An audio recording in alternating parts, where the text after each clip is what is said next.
Hey Gary, thank you very much. You were already selected as one of the 70 greatest in 2002. Now, of course, it's the 80 greatest. What do you think of these new guys coming on? Oh, just great selection. I mean, 10 guys that are part of it now. You know, of course, we welcome them to it. I mean, quite honestly, there's just so many guys that should be a part of considered being the greatest players to ever play for the Redskins. But the 10 that they brought on board, just quality guys without a doubt, from the players to the coaches that they brought on board to Bobby Bethel. I mean, just a great selection. What do you think of your era playing for the Redskins? You have a couple of Super Bowl rings, and you were like one of the elite teams in the league. Tell me about it. Oh, I mean, it was a very special time. We're very fortunate. You know, we were definitely, along with San Francisco, the team of the 80s without a doubt, and then, you know, carrying on into the 90s as well, representing the Redskin family. It's just a great experience to play for this team, and the fans, as you can still see today, are just amazing, and it makes the game well worth playing for when you got all these people show up, and having RG3 be a part of the team this year and all the other players rising to the occasion. It's fun to watch Redskin football again. Now, you were a guy who was known as being like tough as nails. You played with multiple injuries. Why and how did you endure that?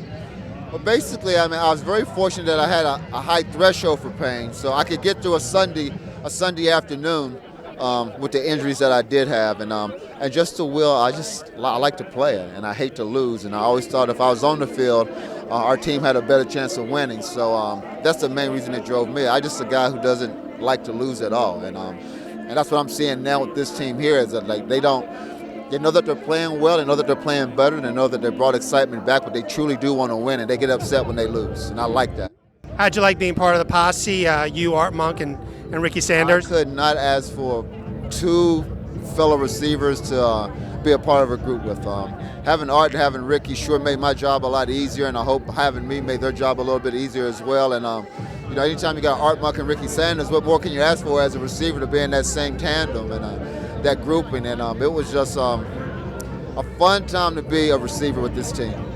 What do you remember about Joe Gibbs, and how great was he as a coach? I think you said it right there. What I remember about Joe is his greatness. We was probably the most prepared team in football, and typically when a team loses, it's probably usually the coaches. When we lost, it was never because we weren't prepared. It was more of the players, which is typically unusual. And Joe was just that ultimate professional. He got us prepared to play every single week.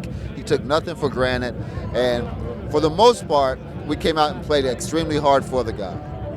You talked about the Redskins of today, and I know you've seen RG3. Tell me about him. He's just a special guy. I had a chance to actually meet his father on this past weekend at some of our alumni things, and I see where he gets his quality of person from. His dad is just a quality guy, quality human being, very disciplined. You can see that already, and you see it in RG3. I mean, I think he's the LeBron James of the NFL. When LeBron came into the league, he was a young boy that looked like a seasoned veteran when he came into the league, and this is what RG3 looks like, a seasoned veteran already.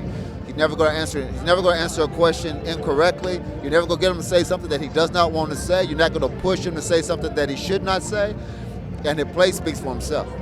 What about his leadership skills on the field? I think, again, it speaks for itself. Like, he's about getting his teammates involved. He shows the leadership that all quarterbacks have to show. Now, a team is best when they have multiple leaders, but at the quarterback position, on every team, the person has to be a leader, and RG3 is definitely a leader. Now, right, RG3 is a superstar, but as we speak, the Redskins are 3-5.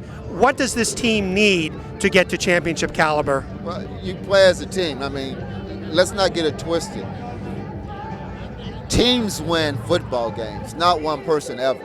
You know, for RG3 to do all the things he needs the lines to be able to block. He needs the running backs to be able to run well. He needs the receivers to be able to catch, and vice versa. You need the defense to be able to play good. You need the offense to play good. Until we see a complete team playing as one with the same fire as an RG3, you're going to have those results. But what we do like is you'll come here today, before the game starts, there'll be every seat in the seat. Every butt will be in the seat, as opposed in previous years, some people still be in the club level. They'll be out there at some of the lounges and the food restaurants, and their butts will be here in the stadium, and it's exciting to see again. It's just good to see the excitement that it has the same type of atmosphere almost that it had when we played in our era, and that's important to get back to that.